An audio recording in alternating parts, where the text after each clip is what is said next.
Прокатились на 2 автобусах, по самым красивым. И не забываем местам Москвы. Привет. Давно не виделись.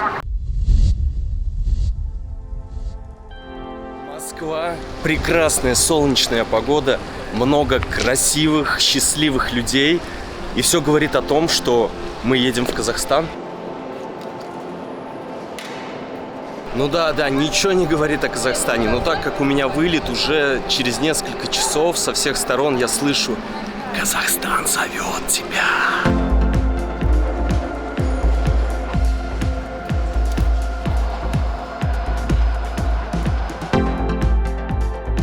Ребят, вы даже не представляете, как я дико соскучился по приключениям. Ну, как всегда, много всего. Будут люди, будет еда, будет разный транспорт. Я постараюсь прям покататься на разном транспорте. Прошел всю процедуру регистрации, сдал багаж. Настроение отличное, настроение прям вот такое. Поэтому, если у тебя тоже хорошее настроение, обязательно ставь лайк, и мы выдвигаемся.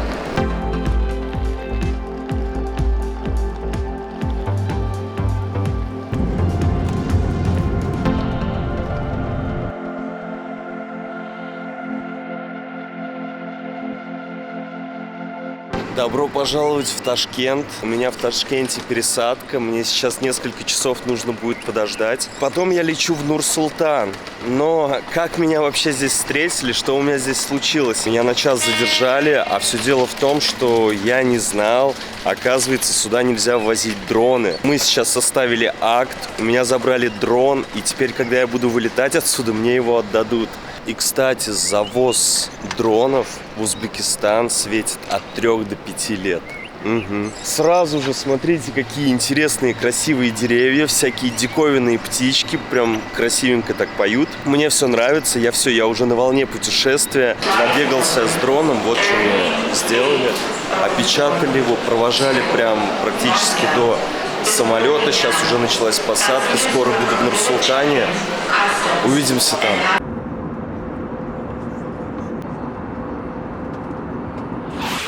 Казахстан. Дроном пропустили. Нравится. В общем, я познакомился с Денисом. Он предлагает подкинуть меня до центра, потому что у меня пока что ни связи, ни денег, ничего нет. И в городе уже все это будет проще, наверное, сделать. Поэтому поехали. Там что-то нужно найти, поотдыхать сегодня. Но мы не знакомы. Хочу целовать тебя снова и снова. Эти уютные дни падают в оба и мы. Медленно тает, как наш поцелуй. Медленно тает все наши мечты. Оба летят наверх. Всюду магия и свет. Ты чё тут одна привет? Темно пора понять. Я дам тебе теплый шаг. В космосе холода. Астана, Нур-Султан. Кому как удобнее. Сперва пойдемте скинем вещи, ребят. Ну все, теперь отдыхать.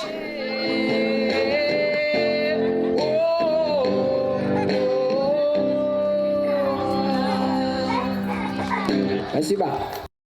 Тяжелый был перелет, непонятно по каким причинам прямых рейсов из России в Казахстан, в Астану или Нур-Султан почему-то нет. Есть единственные рейсы, это Аэрофлота с сумасшедшими просто ценами, там 60, 100, 150 тысяч рублей. Пришлось лететь через Ташкент, делать там пересадку и из Ташкента уже лететь в Астану. Много времени на все на это ушло, много сил на это ушло, много денег на это ушло. И наконец-таки я в Казахстане. Давайте начнем знакомиться с этой страной, с людьми, с бытом. Здесь локдаун, очень много всего закрыто, и поэтому сложно что-то показать. Мы находимся на улице Багенбай-Батыра.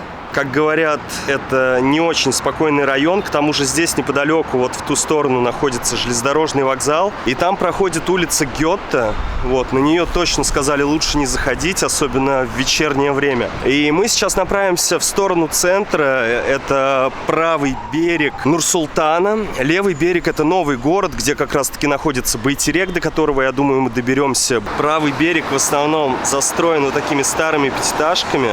Вот. Если здесь гулять по этому району, даже особо складывается впечатление, что я никуда и не уезжал, как будто бы нахожусь в Оренбурге. За вот этот час, который я прогуливаюсь, ко мне уже 2 раза подошли и спросили, сколько стоит моя камера. Не понимаю, для чего такая информация, ни что за камера, там, что снимаешь. Просто, а сколько эта камера у тебя стоит, брат? 3 раза ко мне подошли ребята. Первый подошел, говорит, вот ногу проткнул на работе, можешь мне спирт купить? Второй тоже подошел, попросил денег. Такой, да, конечно, контингент. Заметно, что в том районе, ну, такой привокзальный, в принципе, как везде. Кстати, так как я практически ничего не знаю про Казахстан, ну, знаю из еды, что это бешбармак, это кумыс, что это еще? Чак-чак, наверное, да? Президент Назарбаев. Что еще я знаю о Казахстане? Да, наверное, ничего не знаю больше. Перед вылетом я прогулялся по Москве, по центру, и опросил несколько прохожих. И вот смотрите, что они ответили на это. Что вы знаете про Казахстан? Скажите что-нибудь, первые мысли, какие приходят в голову. Что-нибудь.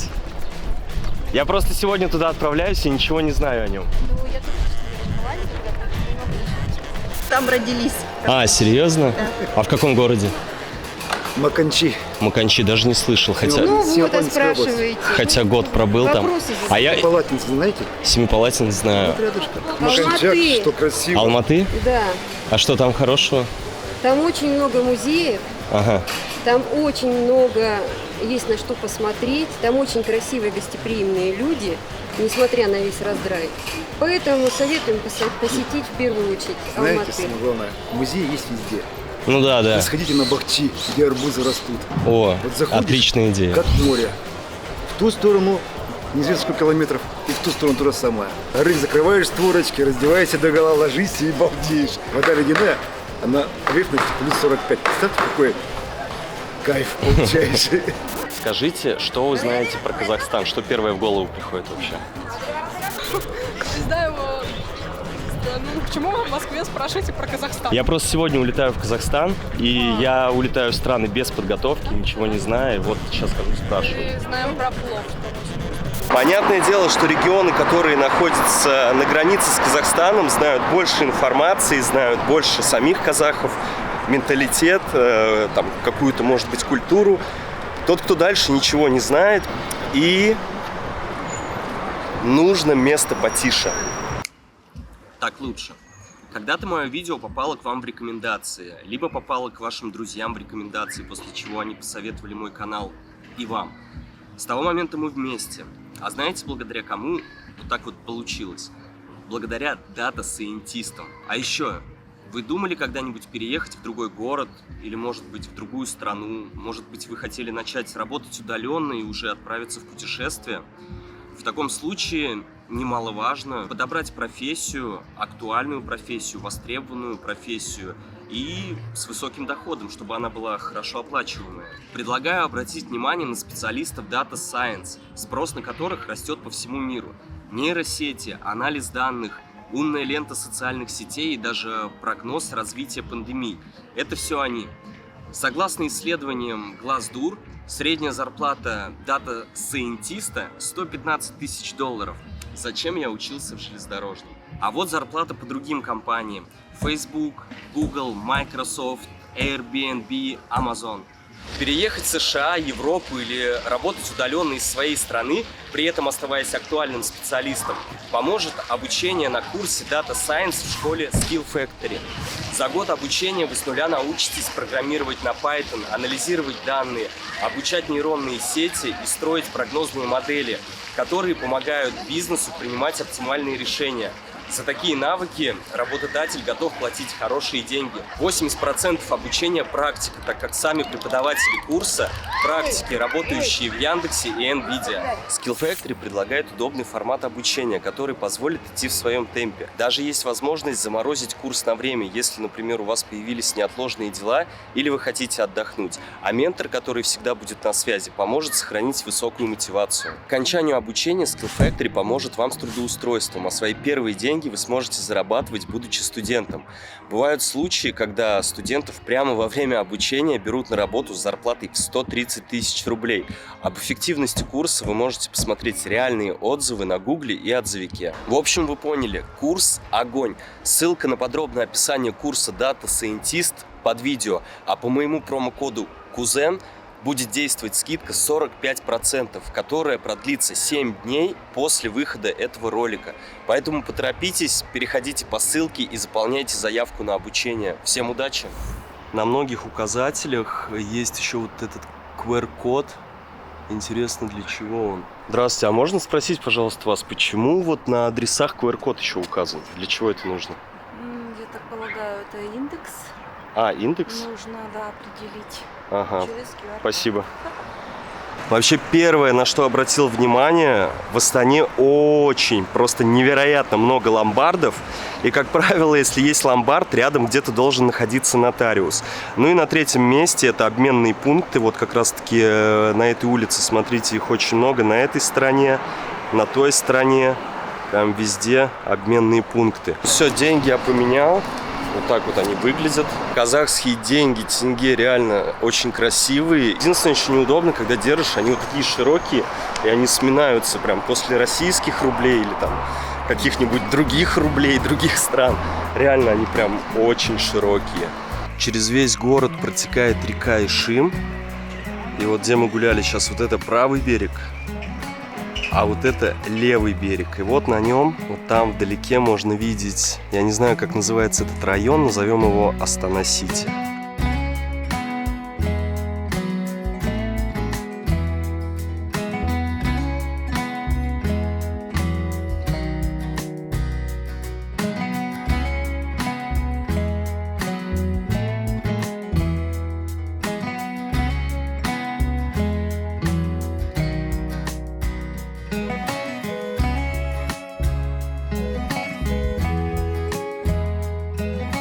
Здравствуйте, а можно, пожалуйста, вам пару вопросов, даже один задать? Что вы любите больше всего в Казахстане? Блин, вот неожиданный вопрос. Мороженое? Мороженое? Спасибо. Я просто здесь, можно сказать, первый раз, вот что попробовать еще. Мороженое стоит, да, попробовать? Да, шоколадный обязательно. Окей, спасибо. Вот мама. Хорошо. В общем, Астана, вот такой вот город, клевый.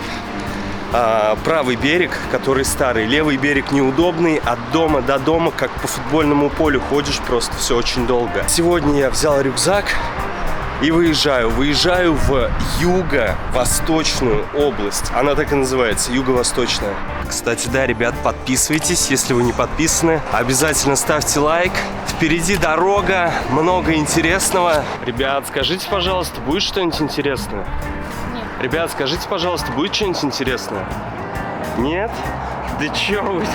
Будет же интересное. Вы чё так пессимистично настроены? У меня еще рюкзак же новый сейчас. Из-за моей грыжи, которая обнаружилась меж моими позвонками, пришлось сменить рюкзак. Вместо привычного для меня 55-литрового у меня теперь за спиной 34-литровый. Представляете вообще, что в него поместилось? Поэтому будем выживать как-то вот со всей этой амуницией, которая у меня при себе есть. Самому прям интересно, насколько будет комфортно и получится ли. С 1 мая в астанинских автобусах, вообще в общественном транспорте убрали наличную оплату, и теперь я считаю Нур-Султан самый неудобный город для туристов, для приезжих, потому что вы не можете оплатить банковской картой, вам нужна или транспортная карта, которая продается вообще далеко не везде, и у меня с трудом ее получилось найти, я ее вообще купил на железнодорожном вокзале, и продается она еще прям буквально в нескольких местах, как мне сказали. Так вот, это вы можете оплатить либо транспортной картой, либо QR-кодом. QR-код есть у клиентов Каспий банка и какие-то приложения специальные, но это, я так понимаю, тоже для граждан Казахстана. Так, мы практически выехали из города, вон она начинается трасса. Моя вообще первая точка, до которой я должен добраться, это Павлодар. Он где-то в 500 километрах от Нур-Султана. И, по сути, я сегодня уже могу быть в Павлодаре, но неизвестно, какие интересные приключения произойдут в дороге, что меня ждет, поэтому, может быть, немножко затянется моя дорога. А вон продают арбузы. Арбузов очень много здесь. Здравствуйте, а скажите, откуда арбузы эти? Чуйская долина. Не снимай, уйди отсюда. Я предполагаю, тяжело вообще мне будет что-то снимать, потому что я заметил, казахи не любят попадать в камеру. А вон наоборот, говорят, поснимай нас. Вот это все огромная пробка в город. Я даже не вижу ее конца. По традиции, перед выездом хочу глотнуть кофейку. Нашел место, предполагаю, здесь можно будет взять. Наверное, мы открылись, восточная кухня. Здравствуйте, а кофе есть у вас? Есть. Можно взять? Кстати, забыл сказать, Казахстан пока что, как мне кажется, одна из самых дешевых стран, в которых я был. К примеру, вот автобус, на котором я сейчас ехал, он стоит 90 тенге. Еда тоже, сколько я ходил здесь, завтракал, обедал, еда очень дешевая. Поэтому сейчас прям еще чуть-чуть пройду и буду стопить. Но я прям уверен, вот 100% даю, что сколько, 5-10 минут я простою, и все, машина уже остановится. Почему-то мне прям так кажется, потому что я прям ушел буквально 10-15 минут назад, уже одна машина остановилась, при том, что я даже не тормозил ее. Очень сильные ветра здесь, постоянные, просто вот сейчас он дует, не знаю, как будет задувать микрофон, не будет. И хочу задать вам загадку. В городе, когда загорается красный, машины встают, и у некоторых машин начинают открываться двери. Зачем открывают двери? Для чего это?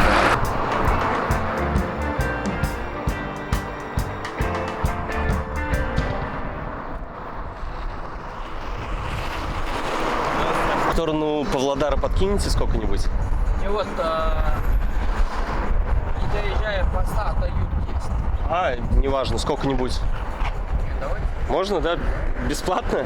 Автостопом. Спасибо.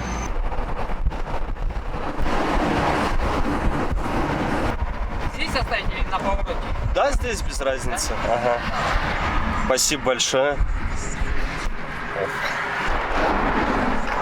До свидания. До свидания. Хорошего дня. Отлично. Самое главное выбраться на трассу, что мы, собственно говоря, и сделали. Волнует немного малый запас воды и полное отсутствие еды. Но перед ночевкой я уверен, что будет какой-нибудь населенный пункт, где смогу взять свою любимую тушеночку, гречку.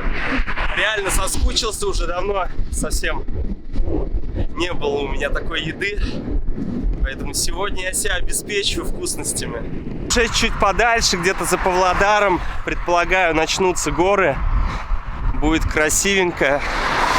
Впечатлит природа той стороны. Ой. Пишет, нет?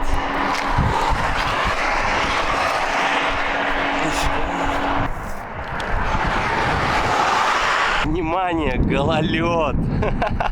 Вы что, серьезно? Ну вот, пожалуйста, очередная машина. Едем дальше, в сторону Павлодара. А вы куда едете? До куда? Новомарковки. Как? До Новомарковки. Ой, не знаю даже. Далеко это? Километров 80. А, километров 80, отлично. Как вас зовут? Данияр. Данияр. Данияр, меня Виталий. Приятно познакомиться. А вот, кстати, Данияр, я загадал зрителям загадку. На светофоре на красном машины останавливаются, и пока они ждут светофор, зачем открываются двери в машине? Что делают в это время? Просто я из России, у нас такого не увидишь.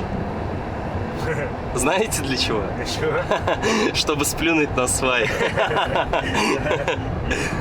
Кстати, я вчера говорил, что в Казахстане начинается трехдневный праздник. Называется Курбан-Айт. Вот, и надеюсь, что... Данияр, а можете рассказать, что это за праздник вообще? Молятся Аллаху там. Не могу вам объяснить. Тяжело? Да, тяжело объяснить. Кто-то барана режет, людям раздает малоимущим, кто-то деньгами помогает, кто-то вещами. Вот так вот.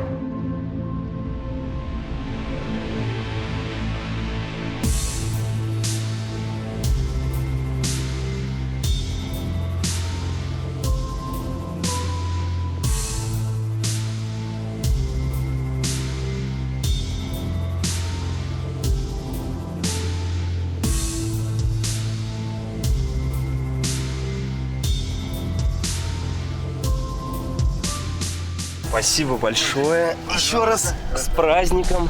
Спасибо. Хороших вам выходных. До свидания.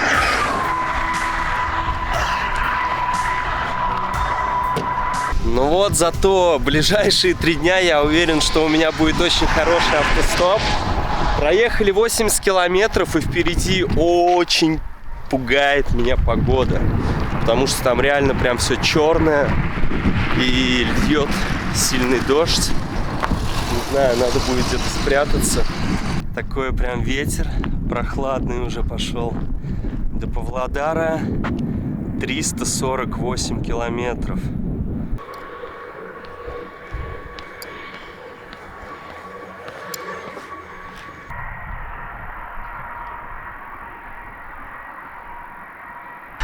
О, огонь! Машина остановилась. Не знаю, мне, не мне. Потому что дождь уже прям вообще приближается. Надеюсь, мне. А то сейчас зря пробегу. Здрасте. А вы мне остановились, нет? Вы мне, не мне остановились? А, мне? Мне в сторону Павлодара сколько-нибудь. Ну, Тайр-Металл. Да, сколько-нибудь вообще. Я в сторону Павлодара. Да, братишка едет. На Павлодар братишка едет.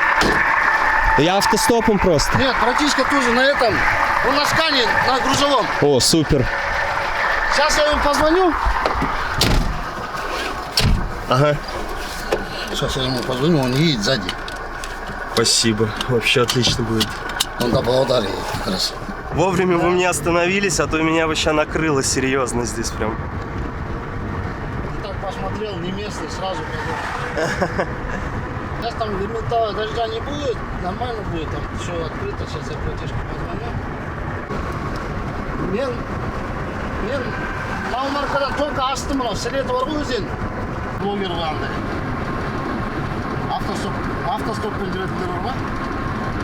Сондай. Давай, мен охрану келе жатырмын тоже. Я вообще думал, после моего изучения турецкого я приеду в Казахстан и все буду понимать, но если не все, то хотя бы частично. На деле я вообще ничего не понимаю. Турецкий и казахский прям очень разные языки. Хотя мне говорили, ой, после турецкого сейчас в Казахстан приедешь, все поймешь. Вообще ничего не понимаю. Все по-другому. Думан с семьей приехали. Это получается, вы с какого города? Со Астаны. А, вы со Астаны, а сюда в гости? Да. А, это праздник по гостям, да? И сейчас мы, получается, ждем брата вашего? Да. Ждем брата, пересаживаемся в грузовой автомобиль и едем прям напрямик в Павлодар.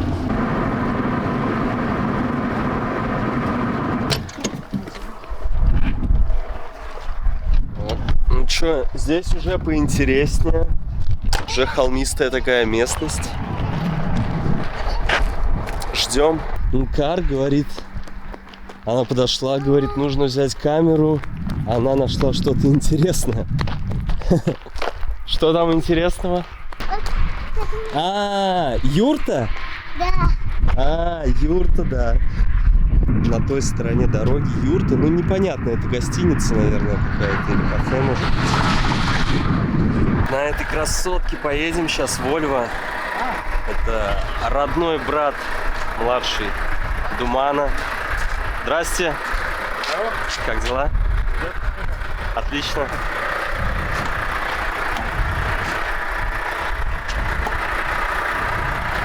Все, спасибо. Счастливо. Да. Да. До Павлодара 270 километров. Дархан взял меня. Сейчас быстренько доберемся или не быстренько, посмотрим. Потихонечку будем ехать. Никуда не торопимся, в принципе. Калкоманские пельмени попробуешь. Поселок Калкоман сейчас будет перед... Калкоман. Да, перед Павлодаром будет. Пельмени все дальнобойщики знают. Пожалуйста, микроволновочка. Холодильник внизу. И холодильник есть. Да. Вот она. Ложись, отдыхай, вон две полки, телевизор, микроволновочка. Павлодар становится все ближе. Мы выехали из Акмолинской области. Нур-Султан, получается, находится в Акмолинской области. И заехали в Павлодарскую область. Вообще, изначально я хотел ехать в Караганду, потом озеро Балхаш, это большое озеро. В чем вообще диковинка этого озера? То, что одна часть озера соленая, другая часть озера пресная. И вот там прям есть такая граница, ее даже можно наблюдать, эту границу. И в итоге что-то мне ребята подсказали, что у нас тут есть такое место очень красивое, там его вроде даже называют казахская Швейцария. Вот. Называют так, да? Я направляюсь сейчас в Швейцарию. Скоро уже буду там. На самом деле дорога-то не такая и длинная. Вот до Павлодара уже осталось здесь 300 километров. А потом мне еще останется где-то 500-600 километров. Будем создавать истории. И потом будем любоваться невероятными красотами Казахстана. Там говорят, там красиво, все зеленое, горы. Проезжаем сейчас город Экибастуз. В этом городе самая высокая дымоходная труба в мире. Она 420 метров. Вон она, видите, может быть, вдалеке дым белый. Вот он, сам город.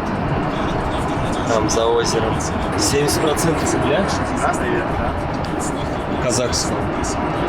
В основном здесь. В Караганде и здесь. Экибастуз переводится как «две головы соли», да? Это типа какая-то валюта, можно было сказать, была, что такие головки соли, и за них можно было там что-то купить. Похоже на турецкий, да? Только эки, она на казахском... Ека 2. А на турецком ики 2. Да? Ну, а туз также. Жоқ, білмейді екен.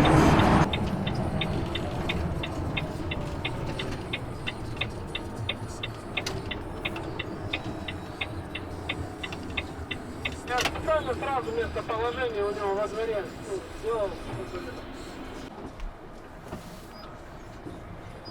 79 километров до Павлодара.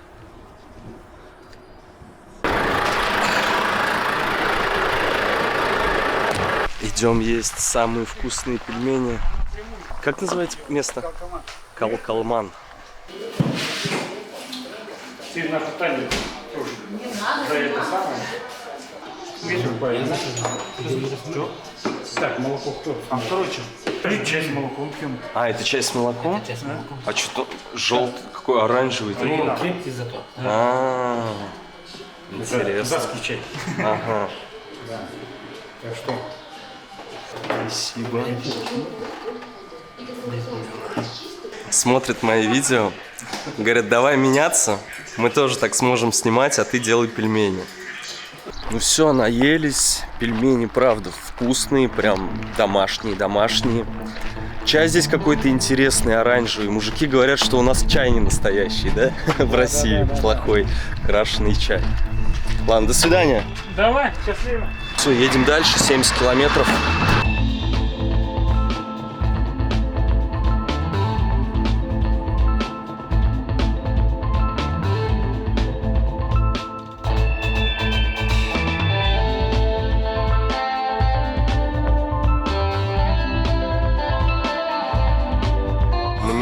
вообще нужно вот в ту сторону, в сторону Аксу. Но мы сейчас заедем в Павлодар. Часов 6, наверное, уже. Ну, быстренько прогуляюсь, но заехать хочется. Мне вообще сказали, что там красивый закат на берегу Иртыша. Смотрите, подъезжаем к реке. Иртыш уже совсем рядом, и какое все стало зеленое просто.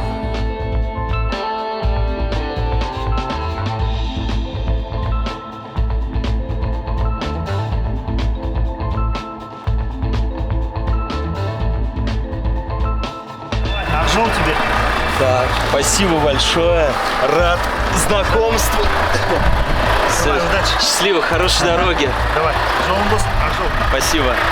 Так, ну что, я в Павлодаре. Блин, вообще. Интересно, проехали все практически 400 километров. Мне вообще до города, мне вот туда сейчас нужно идти 8 километров. Поэтому я, наверное, сейчас на автобусе доеду, прогуляюсь и выйду. Таким образом проходит первый день моего путешествия по Казахстану. Достаточно интересно, интересные люди попадаются, вкусные пельмени попадаются. И я нахожусь на родине скриптонита. И, возможно, наверное, еще чего-нибудь, но чего я еще пока что не знаю. Может быть, кто-то из новых знакомых, если они у меня сегодня здесь появятся, подскажет что-нибудь интересное. Пока присел отдохнуть, ребят, зашел сообщение, и вы много спрашиваете, ну, достаточное количество людей спрашивает, что нужно в ту страну, пускают ли в эту страну. Вот. Нужно перебрать много информации. Я, по крайней мере, чтобы в Казахстан доехать, я-то сперва думал с Оренбурга поехать в Актюбинск, позвонил в РЖД, поезда не ходят, автомобили не ходят. Потом зашел на посольство, посмотреть, какая вообще информация, нужно ли отсиживать карантин, не нужно. В общем, нужно перешерстить много сайтов. Как правило, если заходишь на сайт консульства, то какие-то сайты не обновляются, где-то не прописывают новую информацию. А у Aviasales они быстро все это подбирают, и можете пользоваться. Это, ну, реально очень удобно. Мне это помогло. Заходим. И вот они, все страны вообще, которые сейчас открыты. Вот я прям захожу. Казахстан. Ага, для туристов открыто. Заходим дальше. Тест на ковид до прилета требуется. Карантин по прибытию, ну то есть там где-то 14 дней, где-то 10 дней, не требуется. Виза в страну не требуется. С таким образом, вот можем вообще любую страну, которая сейчас для туризма открыты, здесь вся информация прям самая актуальная собирается. Поэтому ссылка в описании останется. Тем, кому нужно, переходите, смотрите, все очень просто. Ну и самое главное, полезно. Все, я добрался до остановки, мне сказали, что 21-й автобус, и я доеду прямо до самого центра. Не знаю, сколько здесь стоит проезд, как здесь оплачивать. А сколько проезд стоит? По городу 80. 80?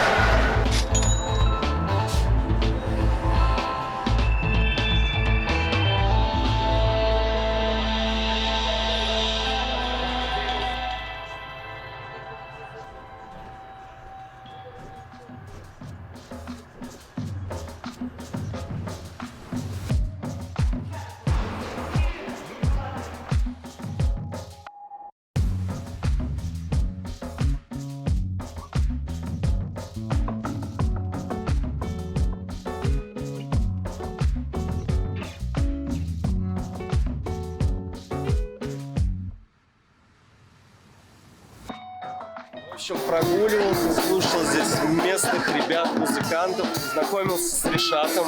Вот. Ну, Ришат со мной знаком уже, да? Вообще абсолютно случайно. И Ришат говорит, а ты где будешь ночевать сегодня? Я такой, да еще вроде не знаю. Я, в принципе, планировал поставить палатку, но уже не планирую. Вот. Можно будет, в общем, здесь у местных остаться. Вот. Привет, всем привет. Ришат. Скажи, пожалуйста, что в Павлодаре интересного? Зачем сюда ехать? Слушай, тебе надо в Баян поехать. Баян? Баянаул. Если выбираете между Баянаулом и, ну вот, Усть-Каменогорск, если поедешь, конечно, там лучше будет. Наша достопримечательность, электролизный завод, алюминий завод, Заводов очень много. Трубопрокатный завод, нефтеперерабатывающий завод.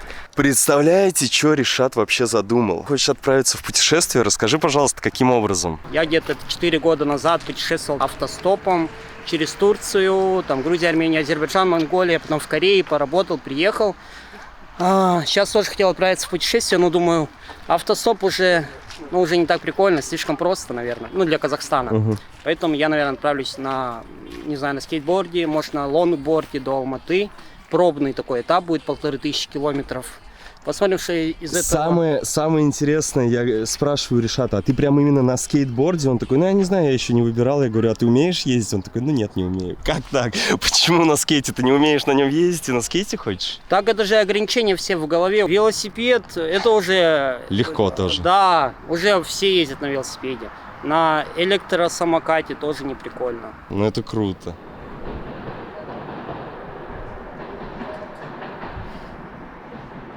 Так, друзья, мы нагулялись, и по пути что решили? Я хочу где-нибудь остановиться, может быть, на денек, на два, в палаточке и порыбачить. Мы зашли к Егору. Охота-рыбалка? Да, охота-рыбалка. У него здесь вот такое вот чемоданище.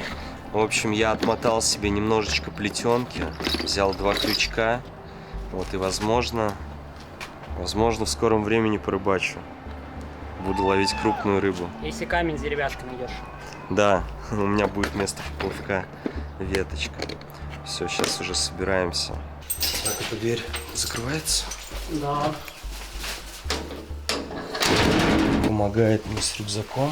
Ришат вообще все порешал. Леску порешал, ночевку порешал. Огонь. Панда. Вообще отлично. Сегодня есть где переночевать, зарядиться. Интересно. Что? Все интересно. Так, видишь, мы не были, можно сказать, знакомы. Вот знакомы, вот я у тебя ночую. Мне нравится, что ты, не лукавишь и понимаешь. Многие, что он только правда, он реал. Да, эта книга будет какая-то, может быть, автобиографичная, но все же это будет приключенческое больше. Это не документальное будет, а художественное. При том, что, может быть, будет 70% правды, но все же я позиционирую, что это будет художественное. Да. Приятного аппетита. Да, мне кажется, ты мне очень много Что съешь? Да? Можешь не доедать, если наешься. Всем, кто садится есть, приятного аппетита. Асболсон. Асболсон? Да, это на белорусском. Асболсон. А на турецком афетолсон. Асболсон. Ас? Ас. Это что значит ас? Приятно? Это типа вкусно поесть, такого. Ас. Болсон есть. Типа законченное действие, да. Сделать это. Я вот смотрел карту, там где какие диалекты. И вот на юге, может быть, мне будет понятнее. Да. Там помягче, да. Татарский, узбекский более похожи. Только азербайджанский похожи, да. Почти один и тот же язык, да. А так турецкий больше ни с кем прям сильно не похож. Рюкзачок мой отдыхает. Ришат вот постелил. Здесь Ришат, здесь я. Такой вот денек. А я прям сегодня еще, знаете, с утра уже начал думать такой, что же будет вечером. Я, честно, думал, сегодня буду спать в палатке. Почему? Потому что у меня с собой много всего нового, интересного, неиспытанного, и я прям хотел переночевать. Не забудьте подписаться, написать комментарий и поставить лайк. На связи.